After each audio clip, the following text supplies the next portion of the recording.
जय हिंद। आप सबको पता है कि भारत एक अखंड भारत था जो अफगानिस्तान से शुरू होते हुए श्रीलंका और बर्मा तक जाता था।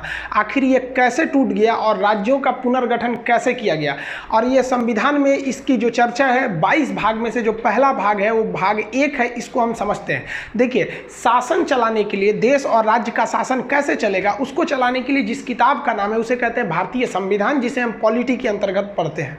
इस किताब में 22 लेसन है। इसके लेसन्स को हम भाग कहते हैं। आप कोई किताब पढ़िएगा तो उसमें लेसन आएंगे, तो इसमें 22 भाग है और उसमें कुछ टॉपिक बाय टॉपिक लिखे गए हैं। जैसे आपके में तीर दे के लिखता है ना टॉपिक, उस टॉपिक्स को बोलते हैं अनुच्छेद। तो टोटल आर्टिकल यानी अनुच्छेद 395 है। अगर आप ABCD की बात नहीं करेंगे तो ABCD करेंगे तो ये 25 हो जाएगा। तो ABCD को हम कंसीडर नहीं, हम न्यूमेरिकल वैल्यू कंसीडर कर रहे हैं। अब एक चीज़ होती है आपकी IPC, ताजीराते हिंद दफ़ा 300, ऐसे सुने होंगे आप लोग, इसके बारे में अलग से वीडियो बनाए हुए हैं। IPC क्या कहता है कि पुलिस आपको किसी क्राइम के बाद कैसे लतियाएगी, इसकी चर्चा IPC में है। IPC के टॉपिक्स को हम लोग धारा या सेक्शन कहते हैं। पुलिस लतियाने के बाद कोर्ट में भेज देगी। अब जज साहब आपसे मतलब वो सवाल जवाब करेंगे, तो उसकी चर्चा CRPC में, क्रिमिनल प्रोसीजर कोड। तो इसके जो टॉपिक्स हैं उन्हें हम लोग सेक्शन या धारा कहते हैं। तो इस सब के बारे में हम एक अलग वीडियो बनाए हुए हैं। तो ये धारा वगैरह हो गई। अभी हमें समझना है वो पॉलिटी का भाग 1। 22 भाग में से पहला भाग तो अभी खत्म कर लीजिएगा, आपको खुद ही समझ में आ जाएगा ये पॉलिटी उतना टफ नहीं है जिन्हें अपना टफ बना दिया गया है। तो भाग 1 जो है, इसमें क्या एक ही भाग में क्या पूरे के पूरे 395 अनुच्छेद तो आएंगे नहीं, कुछ ही अनुच्छेद आएंगे भाग संख्या 1 में। तो भाग 1 में हम देखते हैं वो कि भाग 1 में जो अनुच्छेद आते हैं यानी टॉपिक आते हैं वो 1 से 4 तक आते हैं। यानी भाग 1 कंप्लीट कर लिए तो 1 से 4 तक आप समझ जाएंगे, और इसी को समझेंगे कि कैसे भारत टूटा, अखंड भारत से कैसे अफगानिस्तान टूटा, बर्मा टूटा, बांग्लादेश और पाकिस्तान कैसे सब अलग हो गए। इस जो भाग 1 का नाम है, एक्चुअली संविधान जो था ना वो इंग्लिश में लिखा गया था, बाद में उसे हिंदी में ट्रांसलेट किया गया था। तो भाग 1 का नाम है यूनियन एंड इट्स टेरिटरी। जो संघ है वो भारत का एक जो संघ है और उसका क्षेत्रफल कहाँ कहाँ तक है, राज्य क्षेत्र मतलब एरिया कहाँ कहाँ तक है जहाँ भारत के नियम लगेंगे। तो ये तो चैप्टर 1 की बात हो गई। अब इसमें क्या क्या लिखा गया है वो अनुच्छेद के हिसाब से। तो पहला अनुच्छेद यानी फर्स्ट आर्टिकल में क्या लिखा गया है, तो इसमें 3 बातें लिखी गई हैं। पहले आप नॉर्मली तीनों बातों को समझिए। अनुच्छेद 1 यानी आर्टिकल 1 में पहली बात जो लिखी गई है, भारत राज्यों का एक संघ है यानी यूनियन है। भारत, यहाँ पे ना इंडिया और भारत दोनों शब्द है, लिखा गया है कि इंडिया यानी भारत। तो सुप्रीम कोर्ट में भी यह पिटीशन किया गया था कि भारत का नाम इंडिया से हटाकर भारत कर दिया जाए, क्योंकि हर जगह भारत का प्रयोग होता है। हम कहते हैं भारत माता की जय, नहीं कहते हैं इंडिया माता की जय। हमें भारत रत्न दिया जाता है। राष्ट्रीय गान में भी जनगण मन अधिनायक जय है, भारत भाग्य विधाता। हर जगह ही आप जहां भी देखेंगे वो भारत ही प्रयोग ज्यादा होता है। तो सुप्रीम कोर्ट ने कहा कि यह फालतू का पिटीशन है। सुप्रीम कोर्ट ने कहा कि इसका कोई औचित्य नहीं है, क्योंकि संविधान में ऑलरेडी कह दिया गया इंडिया डेट इज भारत। तो दोनों ही नाम कंसीडर है आपके भारत के लिए। तो भारत जो है वो देश नहीं है, यहां क्या कहा गया है, यूनियन ऑफ स्टेट, राज्यों का एक संघ है। अब संघ और फेडरेशन में कुछ अंतर होते हैं, पहले उसे समझ जाइए। देखिए, हम लोग फेडरेशन में नहीं आते हैं, हम लोग आते हैं यूनियन में। 3 चीजें होती हैं, एक होता है कॉन्फेडरेशन, एक होता है फेडरल और एक होता है यूनियन। तो हम लोग आते हैं यूनियन में। कॉन्फेडरल उसे कहते हैं परिसंघ हिंदी में, जिसमें छोटे छोटे राज्य आपस में जुटकर और अपनी थोड़ी थोड़ी शक्तियां केंद्र सरकार को देकर एक देश का निर्माण करते हैं। यह परिसंघ बड़ी कमजोर होता है, इससे कोई भी देश आसानी से अलग हो जाते हैं। लेकिन फेडरल थोड़ा सा अलग होता है। फेडरल में राज्य मिलकर एक देश का निर्माण करते हैं और हर राज्य जो होते हैं वो अपनी कुछ शक्तियां देश को दे देते हैं और कहते हैं कि भाई साहब आप इन शक्तियों का प्रयोग करिए। लेकिन फेडरल और कॉन्फेडरल दोनों में देखिए, कॉन्फेडरल का ही थोड़ा सा सभ्य रूप, थोड़ा शक्तिशाली रूप फेडरल है।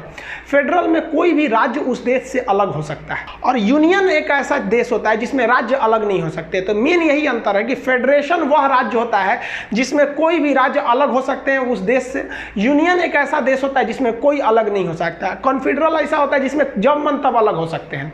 तो भारत फेडरल नहीं है, भारत एक यूनियन है। यहाँ के कोई भी राज्य भारत से अलग नहीं हो सकते हैं। जम्मू कश्मीर एड़ी चोटी लगाते रह गया, उसे समझ में आ गया कि अलग होने वाले नहीं है, चाहे वो 7 सिस्टर के लोग हो जाए, जो राज्य पहले थोड़ा सा मांग उठा था उन लोग का भी। तो यूनियन और फेडरेशन में यही अंतर होता है। अमेरिका देखेंगे तो अमेरिका एक फेडरेशन है और भारत एक यूनियन है। अमेरिका फेडरेशन इसलिए है कि इसके जो राज्य हैं एक समझौता करके एक देश का निर्माण किए हैं, अतः समझौता टूटा तो ये राज्य टूट जाएंगे। कई बार अमेरिका टूटा भी है। अभी जो 50 राज्य है ना, तो आप देखेंगे उन 50 राज्यों का संविधान अलग है, उन 50 राज्यों का झंडा अलग है, उन 50 राज्यों की नागरिकताएं अलग है। तो ये देखिए, हम यहाँ पे 50 राज्यों का झंडा लगा दिए, जैसे यहाँ पे अलास्का का है, एरिजोना का है, यहाँ पे कई राज्य हैं, इसके टेक्सास है, जॉर्जिया है। तो सब राज्यों का झंडा अलग है, करेंसी एक ही रहेगी, फ्लैग वगैरह अलग रहते हैं। तो ये फेडरेशन है। अगर कल को चाहता है फ्लोरिडा, जैसे ये फ्लोरिडा यहाँ राज्य है, इसका झंडा इस टाइप का है, चाहेगा कि अमेरिका से अलग हो जाए तो समझौता तोड़ के अलग हो सकता है फेडरेशन। लेकिन ये फेडरेशन पढ़े लिखे लोगों में सफल होता है, अनपढ़ लोगों में ये फेडरेशन सफल नहीं हो पाएगा।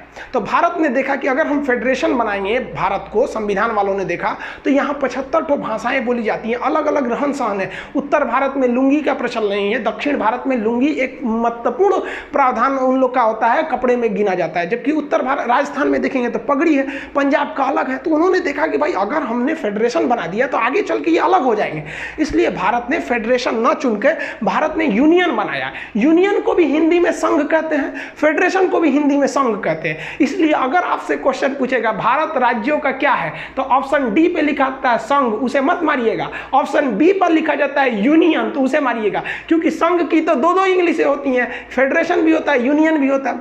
लेकिन भारत में एक एक्सेप्शन था, अब नहीं है। जैसे जम्मू कश्मीर भारत में था, लेकिन उसका संविधान था, उसका अलग एक झंडा था, उसकी अलग एक नागरिकता थी जो 370 के तहत थी। वो एक अलग टॉपिक है, उसमें समझा देंगे आपको कैसे हटाया गया था। ये जम्मू कश्मीर का झंडा था, अब जम्मू कश्मीर का झंडा खत्म हो गया, अब पूरे भारत में हो गया। तो अब भारत पूर्णतः यूनियन हो चुका है, यहाँ के कोई राज्य अलग नहीं हो सकते, ये अलग हो सकते हैं। और ये शुरू में तो और कमजोर था यहाँ का नियम कानून, तो वो कॉन्फेडरल था। कॉन्फेडरल फेडरल से ही कमजोर होता है। आप एक ऐसे एग्जाम्पल में समझिए, हम एक दीवार बना रहे हैं, नॉर्मली ईंटा साज दिए, यहाँ कोई सीमेंट का प्रयोग नहीं किए, तो सबसे कमजोर दीवार होगी। जब मन तब कोई ईंटा खींच सकते हैं, यानी एक इसको देश समझिए तो ईंटे को राज्य समझिए, आराम से निकल जाएगा। तो ये कॉन्फेडरल है, परिसंघ है, ये सबसे कमजोर होता है। अभी ये दुनिया में कहीं नहीं देखने को मिलता है। लेकिन इसी ईंट के बीच में अगर हम सीमेंट लगा के जोड़ दें तो ऐसी दीवार बन जाएगी। तो ये हो जाता है फेडरल यानी संघ, जो अमेरिका है। लेकिन अगर छीनी हथौड़ी से आप थोड़ा सा ठोक ठाक करिएगा तो ये आराम से टूट सकता है। अतः फेडरल में अगर समझौता टूटा तो राज्य टूट जाएंगे। लेकिन अगर इसी राज्य ये ईंट के ऊपर प्लास्टर कर देंगे इस तरह से, अब भाई साहब ईंट से जुड़ा हुआ है, बाहर एक प्लास्टर है, तो वो प्लास्टर भी हो गया, अब तो निकल ही नहीं सकता है। तो सबसे मजबूत जो होता है वो यूनियन होता है। तो भारत यूनियन है, लेकिन हिंदी दोनों का एक ही हो जाता है, संघ, इसलिए कंफ्यूजन नहीं होंगे। तो भारत के जितने राज्य हैं, जो लोग मतलब अब तो कोई भी राज्य ऐसा नहीं कहता कि भारत से टूटेंगे, वो कश्मीर का था मैटर, वो तो सॉल्व हो गया। तो भारत राज्यों का एक संघ है, ये चीज आप समझ में आ गया। हम लोग यहाँ पर आते हैं यूनियन में। दूसरा, इसी आर्टिकल 1 में बोला गया है कि भारत में जो राज्य हैं वो हमको कैसे पता चलेगा कि भैया कौन कौन राज्य हैं। मान लीजिए विवाद हो गया कि बिहार भारत का राज्य है कि नहीं है, तो कहीं ना कहीं एक लिखा हुआ होना चाहिए कि नहीं होना चाहिए। तो आर्टिकल 1 में वो लिखा ही नहीं है कि बिहार भारत का राज्य है, बल्कि वो एक इशारा कर दिया है कि राज्यों को पहली अनुसूची में रखा गया है। अनुसूची क्या होती है? एक अलग से एक टॉपिक बना दिया गया है। जैसे ये भारत का संविधान है, इतना मोटा नहीं है, ये बाइलिंगुअल है, एक और इंग्लिश लिखा है, एक और हिंदी लिखा है, इसलिए मोटा लग रहा होगा। इसका आधा है, इतना ही है संविधान, आप पढ़ लेंगे समझ में आ जाएगा। तो इसमें कहा गया है कि हम पहली अनुच्छेद यानी आर्टिकल में नहीं बताएंगे कि कौन कौन सा राज्य है। अगर आप ये जानना चाहते हैं, राज्यों के नाम जानना चाहते हैं, तो आप जाइए अनुसूची शेड्यूल में जाइए। तो संविधान के शुरुआत में ही 4 ठो पन्ना जोड़ दिया गया है जिसे कहते हैं शेड्यूल, और इसी शेड्यूल में हर एक राज्यों के नाम लिखे गए हैं, कौन कौन से राज्य हैं। तो जब भी विवाद होगा कि कौन सा राज्य भारत का है या नहीं, तो आप अनुच्छेद 1 में आएंगे तो यहां आपको एक दूसरा डायरेक्शन दिया जाएगा कि आपका कॉल फॉरवर्ड किया जा रहा है शेड्यूल की ओर। तो राज्यों को किस अनुसूची में रखा गया है? पहली अनुसूची में।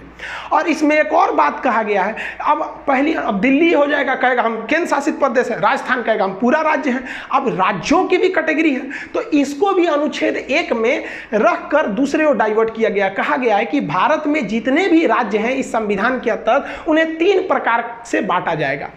जो बड़े राज्य हैं जिनका अपना खुद का क्षेत्रफल बड़ा है उन्हें हम स्टेट कहेंगे, वर्तमान में 28 हैं। जो छोटे छोटे राज्य हैं लेकिन राष्ट्रीय महत्व के हैं तो उन्हें हम यूनियन टेरिटरी यानी केंद्र शासित कहेंगे। ये दूसरा टाइप का हो गया। अभी 8 केंद्र शासित हैं, आगे समझा देंगे। और तीसरा टाइप हो जाएगा अर्जित क्षेत्र। वर्तमान में भारत के पास कोई भी अर्जित क्षेत्र नहीं है। जैसे मान लिया कि पाकिस्तान में बलूचिस्तान की मांग हो रही है, भारत वहां पे स्वतंत्र करा के उसे कह दे कि नहीं बलूचिस्तान पे मेरा कंट्रोल रहेगा, तो वो इसमें आ जाएगा अर्जित क्षेत्र में। इसलिए देखिए संविधान वाला कितना होशियार था, एक टॉपिक बना के गया है सब, क्या चीज की अर्जित क्षेत्र है, भले उसमें है या नहीं है लेकिन एक मौका मिलेगा तो हम छोड़ेंगे नहीं, अर्जित क्षेत्र ला सकते हैं यहाँ पर।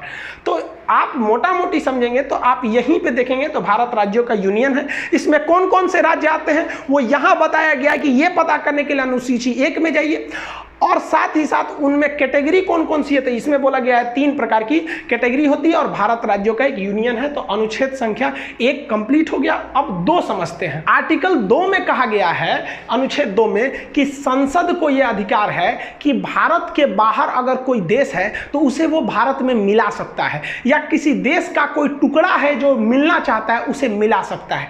यानी अनुच्छेद 2 कहता है कि संसद राष्ट्रपति के पूर्व अनुमति का मतलब यह नहीं होता है कि राष्ट्रपति से पूछेगा। देश में राष्ट्रपति की उतनी ही अहमियत है जितना परिवार में फूफा जी की अहमियत होती है। वो नाराज हो न हो इससे किसी को फर्क नहीं पड़ता है।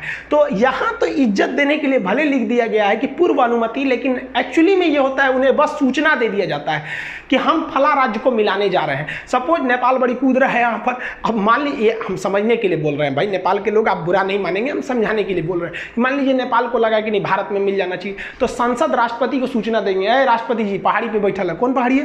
भिकना पहाड़ी नहीं, रायसीना की पहाड़ी। तो रायसीना की पहाड़ी पे उनको फोन कर देंगे, मोदी जी राष्ट्रपति साहब जा रहे हैं नेपाल को मिलाने, तो क्या करेंगे? हाँ ना कहिए नहीं सकते, ना कहेंगे तो उन पर महाभियोग लग जाएगा। राष्ट्रपति को प्यार से लतिया देना महाभियोग कहलाता है, अनुच्छेद 61 में, ये बाद में बताएंगे। तो राष्ट्रपति को सूचना दे दिया जाता है कि हम जा रहे हैं करने के लिए, और उसके बाद संसद उसे आराम से मिला देती है। और ऐसा किया भी गया है। 16 मई 1975 को सिक्किम जो था, ये सिक्किम हम लोग का था ही नहीं, ये एक दूसरा देश था। सिक्किम स्वतंत्र था, इसके ऊपर था तिब्बत। चाइना ने तिब्बत पर कब्जा कर लिया 1959 में, और यहाँ के लोगों को इतना कूचा, और परिवार में 4 आदमी है ना, तो एक को उधर भेज दिया, एक को इधर छितार दिया यहाँ पर। और तिब्बत के लोगों की कमी हो गई, तो तिब्बत से कभी मांग ही नहीं उठती है स्वतंत्र करो हमें। तो सिक्किम देखा कि ससुरा हमरो कब्जा कर लेगा, हम तो अपने इतनी चुकी हैं, हमको मारेगा तो खत्म ही हो जाएंगे। तो भारत से कहा कि हम आप में मिल जाते हैं, लेकिन आप ऐसा तो नहीं कीजिएगा कि हमारे 4 आदमी के परिवार है तो एक को केरला भेज दीजिए, एक को राजस्थान, 2 को अंडमान भेज दीजिए।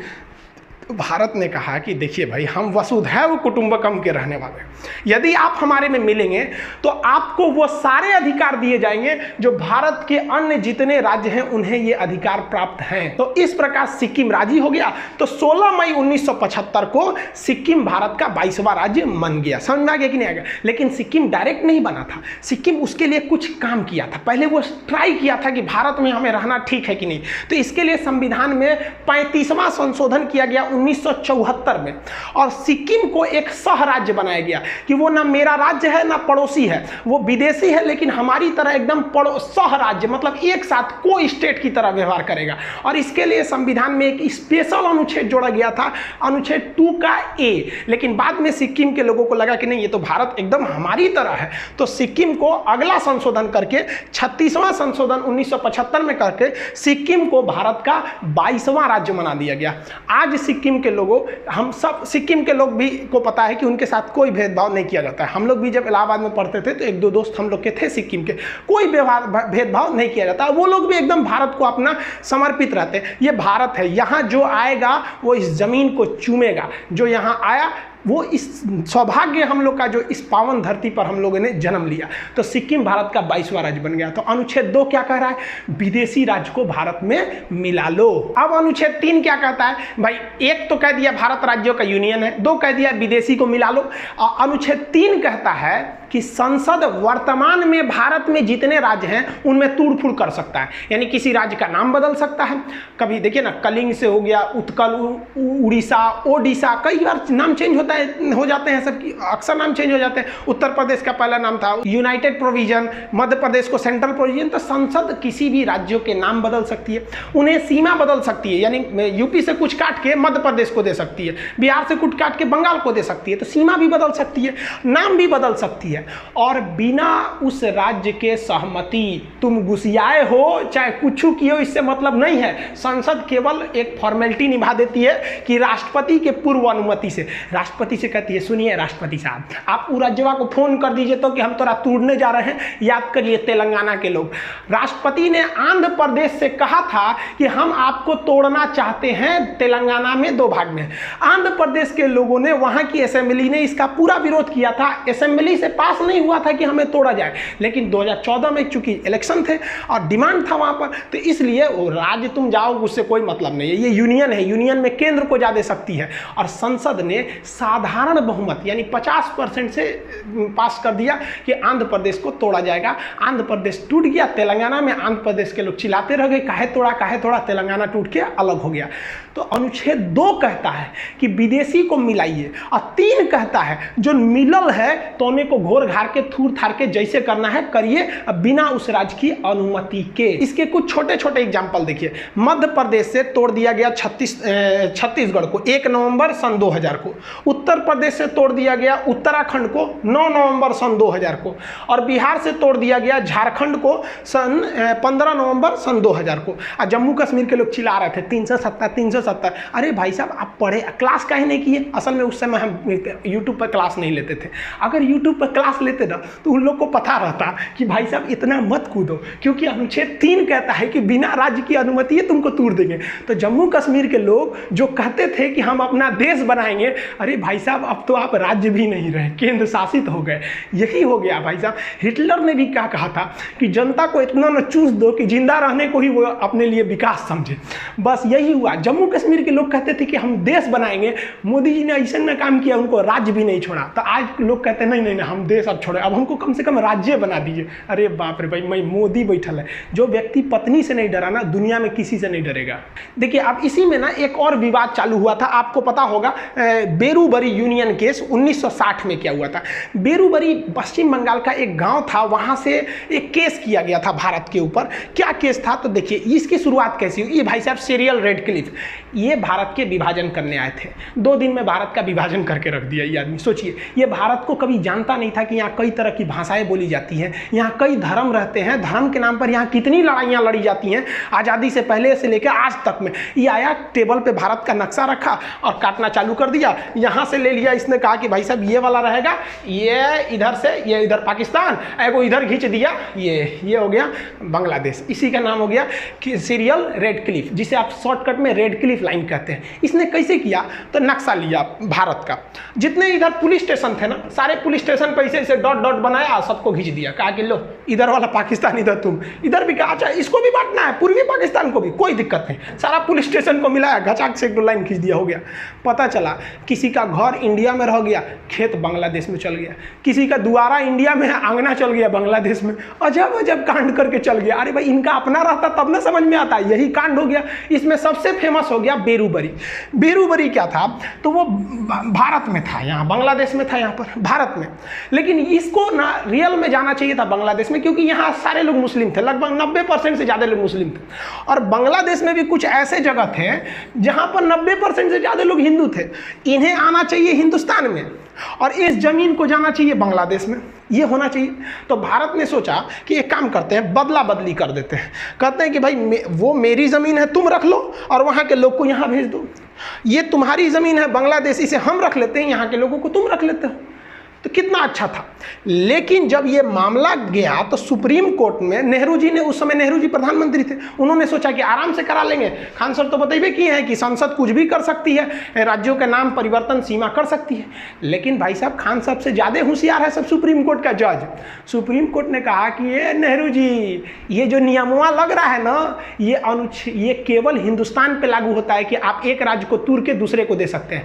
आपका मन है तो आप पटना जिला को उठा के राजस्थान को दे दीजिए, आप आप अंदर जितना खरमंडल मचाना है मचाइए, लेकिन ये अधिकार आपको कोई नहीं देता है यहाँ से अनुच्छेद 3 से कि आप भारत के किसी जमीन को विदेश को दे दीजिए। इसके लिए आपको संविधान में संशोधन करना पड़ेगा। तो नेहरू जी ने सोचा संविधान में संशोधन कर दे और इस मामला को सल्टा दे, लेकिन भारत में बड़ी विरोध हो गया। सोचिए, नेहरू जी से एक समय से मामला अटकता हुआ अब बांग्लादेश और भारत के लोगों में बड़ा वो होने लगा कि भाई आप खुद सोचिए ना कि आप छोटे से एरिया में घिर के रह गए। नरेंद्र मोदी जी जब आए तब उन्होंने शेख हसीना से जाके ये समझौता करके संसद में पारित कराया।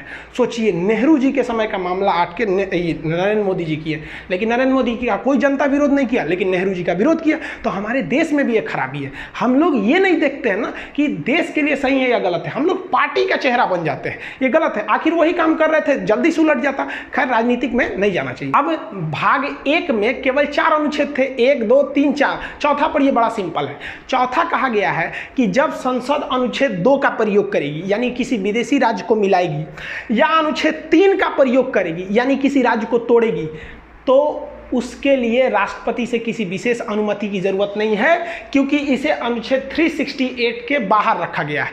जिसे 368 में रख दिया जाता है उसमें राष्ट्रपति का साइन होना जरूरी है, लेकिन इन दोनों चीज को राष्ट्रपति का साइन की जरूरत नहीं है, क्योंकि पहले ही राष्ट्रपति को सूचना दे दिया जाता है कि हम विदेशी राज्य को मिलाने जा रहे हैं और या वर्तमान को तोड़ने जा रहे हैं। अब इस अनुच्छेद में कुछ छुपी हुई बातें क्या हैं, ध्यान से समझिए, जिसे हम रेड कलर से लिखें।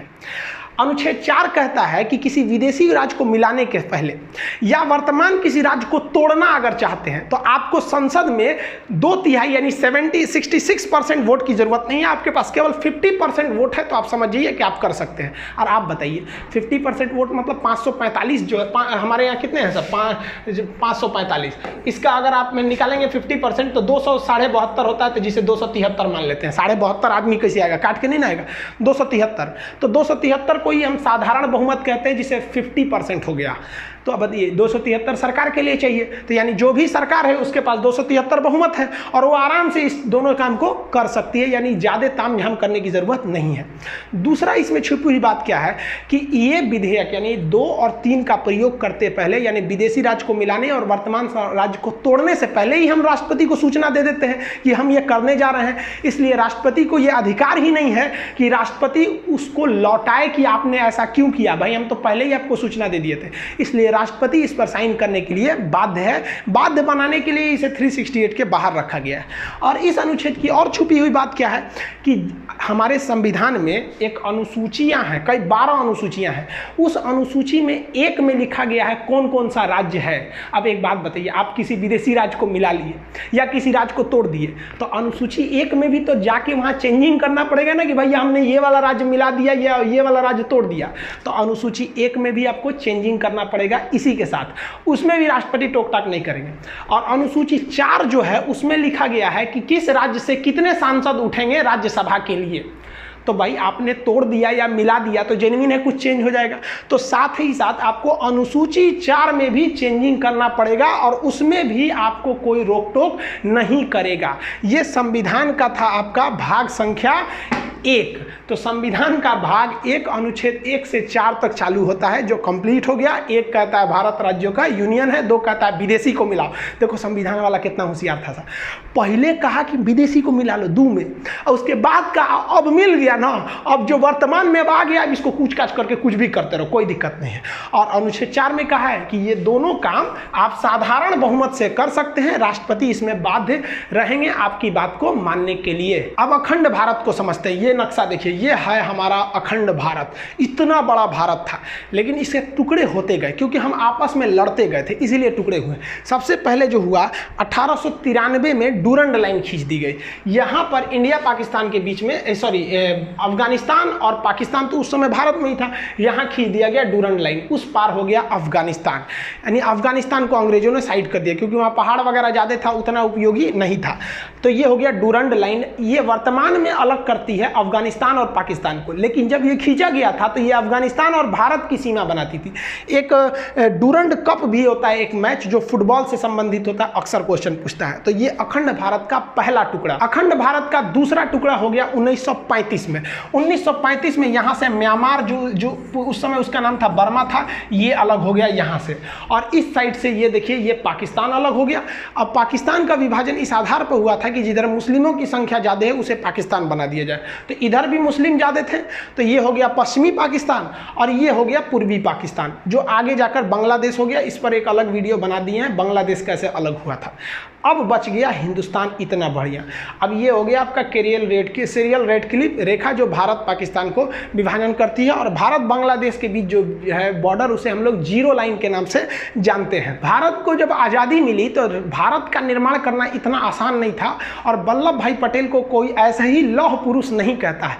ये भारत का नक्शा देखिए, यहाँ जो आप रेड कलर वाला एरिया देख रहे हैं केवल वहीं पर अंग्रेज शासन करते थे, जबकि पीले वाले एरिया में भारतीय राजाओं का शासन था जो अंग्रेजों के चमचे बने हुए घूम रहे थे।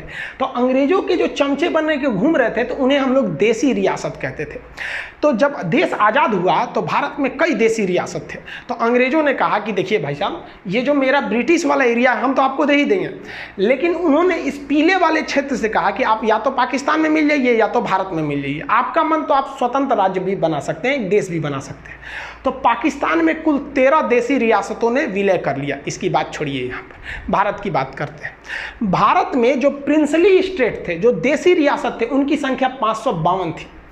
इन 552 राज्यों को मिलाकर एक फेडरेशन बनाना संभव नहीं था, क्योंकि फेडरेशन बनाते तो फिर टूट जाते हैं।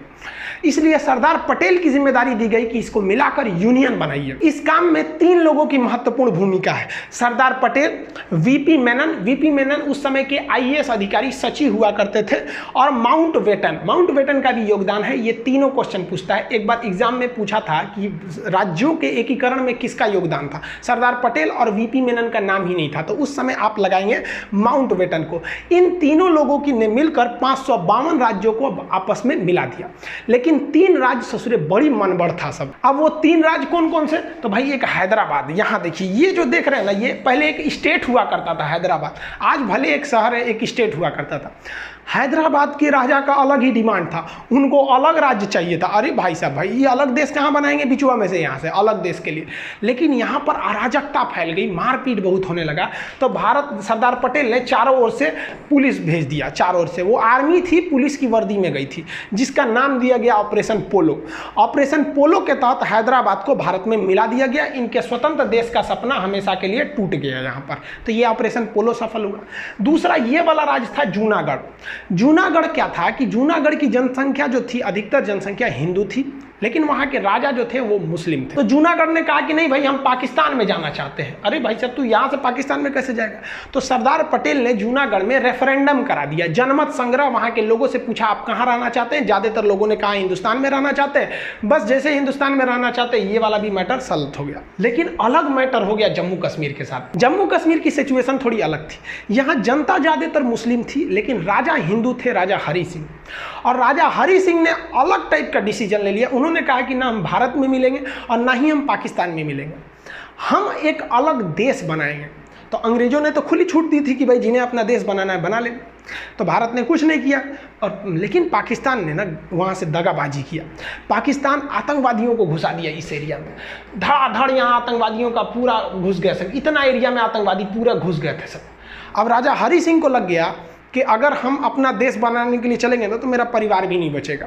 तो भागे भागे आए नेहरू जी के पास, है नेहरू जी बचा लीजिए, हमको पाकिस्तान मार रहा है। तो नेहरू जी कहा हाँ एकदम बचा लेंगे हम। सरदार पटेल जी देखिए तो बचाइए इनको। तो सरदार पटेल कहे छोड़ दीजिए ओकरा, बड़का होशियार बनते थे, अलगे देश बनाएंगे, जो देश बनाओ, हमरा कौन चीज घटल है कि हम तोरा बचाने आएंगे, काय लिए बचाएंगे। तो हरि सिंह ने कहा कि महाराज पटेल जी बचा लीजिए। तो सरदार पटेल ने कहा कि 21 शर्त पे बचेबो, पहले तुम साइन करो किस पर, एनेक्सेशन पर। तो उसने साइन किया इंस्ट्रूमेंटल ऑफ एक्सेशन, मतलब विलय पत्र पर साइन किया 26 अक्टूबर 1947 को कि हम अब भारत में मिल रहे हैं।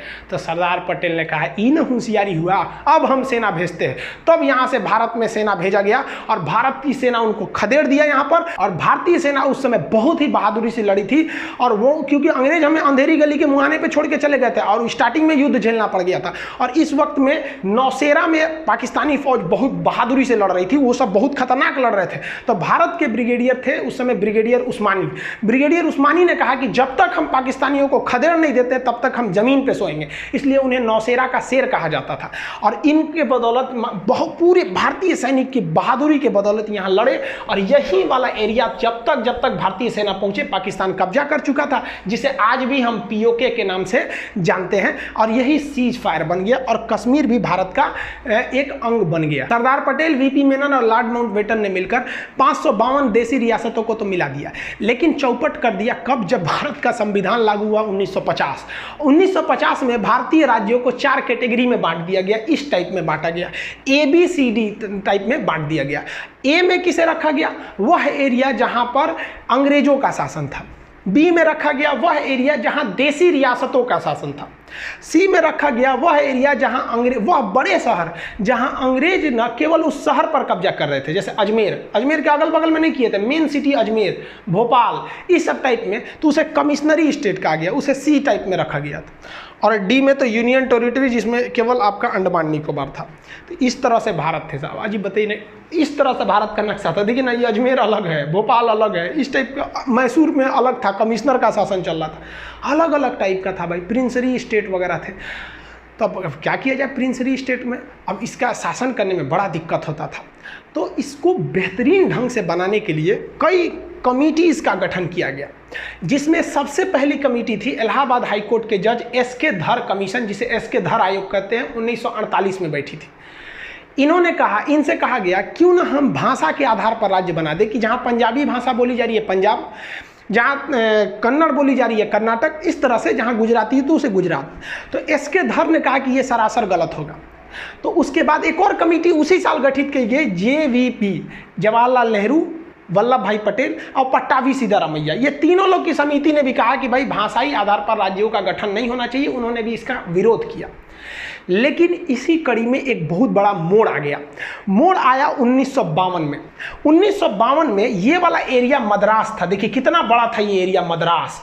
तो मद्रास से काट कर यहाँ आंध्र प्रदेश बनाने की बात चल रही थी कि ये एरिया आंध्र प्रदेश बना दीजिए, हम मद्रास में नहीं रहेंगे। तो सरकार इनकी बातों को नहीं मान रही थी, क्योंकि सरकार कोई भी काम करती है कमेटियों की सिफारिश पर। 2 कमेटी कही थी कि भाई हम भाषा के आधार पर नहीं करेंगे। लेकिन पेट्टू श्रीरामुलु नाम का एक व्यक्ति था जिसने कहा कि हम मद्रास में नहीं रहेंगे, क्योंकि मद्रास के निचले भाषा में तमिल भाषा बोली जा रही है और हम तेलुगु बोलने वाले हैं, हमें आंध्र प्रदेश चाहिए। नेहरू ने कहा नहीं देंगे। तो ये भूख हड़ताल पर बैठ गया। अई जवान 56 दिन तक भूख हड़ताल पे बैठ गया। 56 दिन पर भूख हड़ताल पे बैठने के बाद दिसंबर 1952 में इनकी मृत्यु हो गई। जब इनकी मृत्यु हुई तब भयानक बगावत शुरू हो गया दक्षिण भारत में। और लोगों ने कहा कि ससुरा इन नेहरू जो है ये तो दलहौजी से भी खतरनाक है, भूखले छोड़ दिया, यहाँ पर मर गए ये लोग। अब नेहरू का कह रहे फंस गए नेहरू। तो नेहरू जी को आनंद फानन में जनता की बात मानने के लिए मजबूर होकर 1 अक्टूबर 1953 यानी अगले साल, नेहरू जी ने बहुत सोचा था कि इसको लेपापोती करके दबा दे, लेकिन दब नहीं पाया और आंदोलन बढ़ने लगा और लोग भूख हड़ताल पे बैठे। नेहरू कहा कि भाई साहब सब मरिए जाएगा तो हमारी कुर्सी चल जाएगी। तो 1 अक्टूबर 1953 को मजबूर होकर सरकार ने भाषा के आधार पर मद्रास को तोड़ दिया और कहा कि जो नीचे बोले जाएंगे तमिल वाले उनका हो जाएगा तमिलनाडु, जो मद्रास के ऊपर में तेलुगु बोलते हैं उनके लिए हो जाएगा आंध्र प्रदेश। उस समय आंध्र प्रदेश की राजधानी कुल्लूर बनाई गई थी।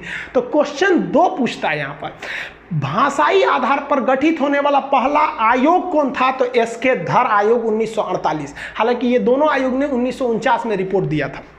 और भाषाई आधार पर गठित होने वाला पहला राज्य कौन सा था? तो पहला राज्य हो जाएगा आंध्र प्रदेश।